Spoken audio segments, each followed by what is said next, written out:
साथी नमस्कार, मी हनुमंत भोसले. आपण पाहतात BBC केज लाईव्ह, एक असं चॅनल जे आपल्यापर्यंत सत्य आणि वास्तव अगदी जसं आहे तसंच पोहोचवण्याचा प्रयत्न करतं आहे.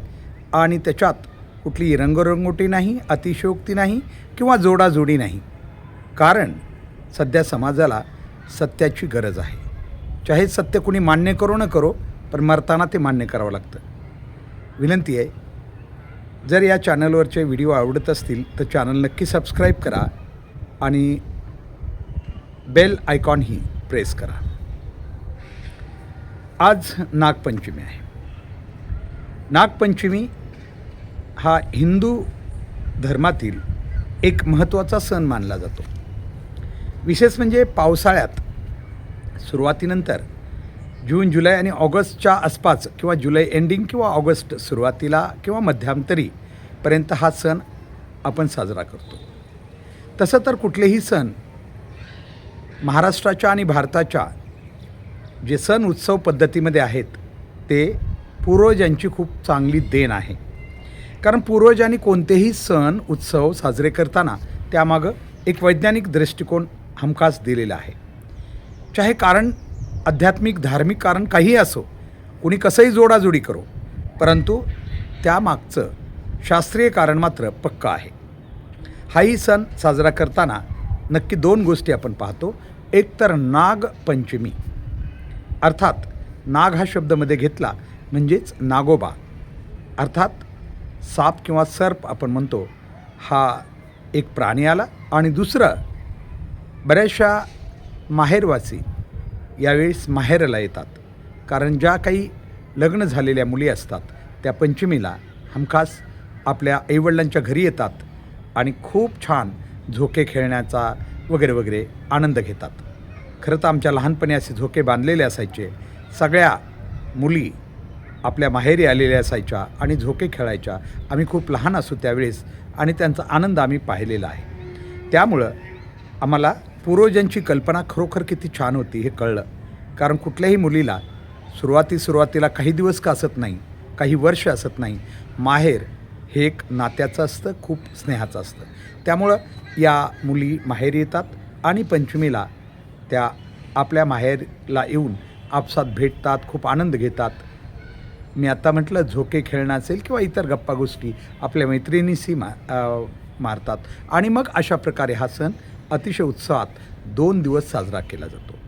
खास करून पंचमीला भुलई सायंकाळच्या वेळी या सगळ्या महिला एकत्र येऊन गोल रिंगण धरून गाणी गातात, वेगवेगळी भुलईची गीतं गातात आणि खरोखर तो एक वेगळा आनंद असतो. मग लहान मुलांनी त्या जो फेरा धरलेला असतो त्या साखळीच्या आत बाहेर पळणं वगैरे वगैरे हे सगळं आलंच आलं. हा एक भाग आहे. निश्चित याला एक वेगळा टच आहे आणि तो मी आत्ता म्हटल्याप्रमाणे माहेरवासीन आपल्या आयुष्यात आनंद घेत असते. दुसरा महत्त्वाचा घटक म्हणजे साप किंवा नाग. नागोबाची पूजा केली जाते. नक्कीच यामागेही शास्त्रीय कारण पूर्वजांनी खूप छान दिलेलं आहे. कारण साप किंवा नाग ज्याला आपण म्हणतो हा खरं तर शेतकऱ्यांचा मित्र म्हटला जातो. कारण शेतात असणारे उपद्रवी घटक, उंदीर वगैरे वगैरे यांचा नाश करणारे साप हे टिकले पाहिजेत. ते खरे मित्र आहेत शेतकऱ्यांचे. हा संदेश देणारा हा सण आहे आम्हाला असं आहे. आणि साप आणि माणूस यांचं नातंही याच्यातून रिफ्लेक्ट होतं आहे. परंतु या ठिकाणी मी विशेष नमूद करू इच्छितो थोडक्यात अगदी, कारण व्हिडिओ मोठा होऊ नये यासाठी काळजी घेतो आपण. तर साप खरं तर 3 जातीचे प्रामुख्यानं साप आहेत. महाराष्ट्रात या 3 जातीच्या सापापैकी पहिला प्रकार म्हणजे पूर्णपणे विषारी किंवा पॉयझनस स्नेक आपण म्हणतो. दुसरा अर्धविषारी, निमविषारी म्हणतो आपण त्याला, अर्धविषारी किंवा सेमी पॉयझनस.